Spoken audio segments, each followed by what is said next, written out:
Hey everybody, and welcome to a Taco Tuesday that's more like a mountain bike Monday. I'm out here at Knob Hills Trail, mountain bike trail, sort of out cross timbers on 377.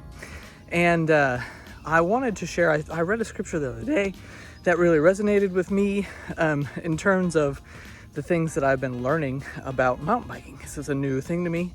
I've been riding a gravel bike and road bike for a while, but haven't been on a mountain bike ever in my life.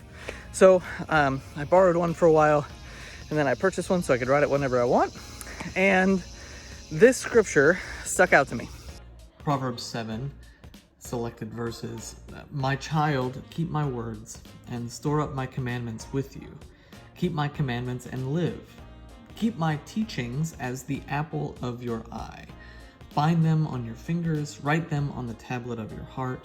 Say to wisdom, you are my sister, and call insight your intimate friend, that they may keep you from the loose woman, from the adulteress with her smooth words. For at the window of my house I looked out through my lattice, and I saw among the simple ones, I observed among the youths, a young man without sense, passing along the street near her corner, taking the road to her house in the twilight, in the evening, at the time of night and darkness. With much seductive speech she persuades him.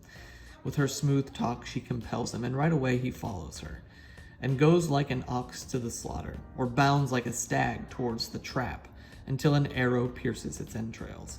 He is like a bird rushing into a snare, not knowing that it will cost him his life. And now, my children, listen to me, and be attentive to the words of my mouth. Do not let your hearts turn aside to her ways. Do not stray into her paths. For many are those she has laid low, and numerous are her victims.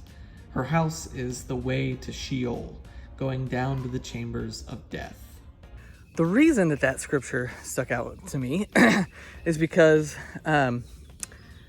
the way that we get, that whole chapter is about the seduction of an adulterous woman, but really it's about the seduction of sin and evil. And I think that the encouragements up top in it to make sure that you guard the apple of your eye, and to bind God's commandments on your fingertips, which thankfully are open for me right now, and to write them on your heart. I think that the first of those things, to pay attention, pay attention to your vision, is probably the first thing that is important. And that resonated with me in terms of mountain biking because of this. So this is actually kind of wide, but I thought that this was a decent place to show you. This is the sort of thing that you got to navigate through at speed on a mountain bike. You can see how easy it would be to clip your handlebars off of one of those many trees. So what's the trick? Well, let me tell you what the trick is.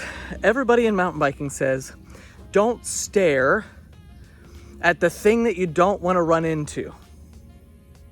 Don't stare at the thing that you don't want to run into.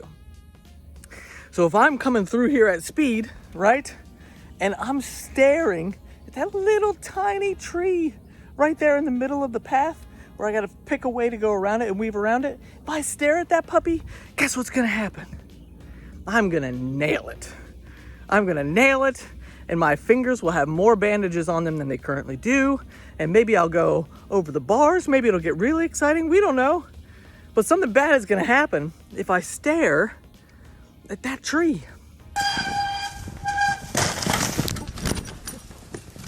Yeah! So, guard your eyes, right, in the scripture, so that you're not tempted away by evil. Well, in the case of the adulterous woman, right, the writer is saying, hey, don't stare at her.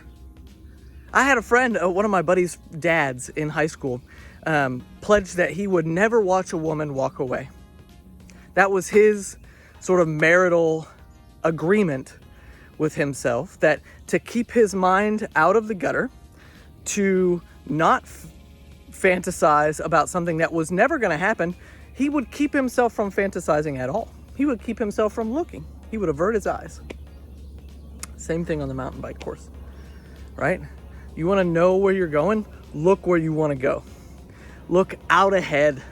Don't get so tunnel visioned on the thing that you don't want to hit, or else you're going to hit it. Instead, keep a soft vision of the path before you. For us, right, let's not get so fixated on the things that would lead us into evil. Like if we struggle with the desire for wealth, or the desire to be better than, right? Or the desire to gain at all costs, right? If we fixate upon those things, guess what's going to happen? We're going to run into them. But if instead we keep ourselves on the path, our eyes on the path, right? If we keep our eyes on the path, out we shall go, free and clear, walking on that narrow way that is Jesus Christ, right? Walking alongside God in the ways of grace and mercy and truth and justice. All of these things shall come to us if we keep our eyes on them and not fixate our eyes hard upon all the shiny distractions in our world.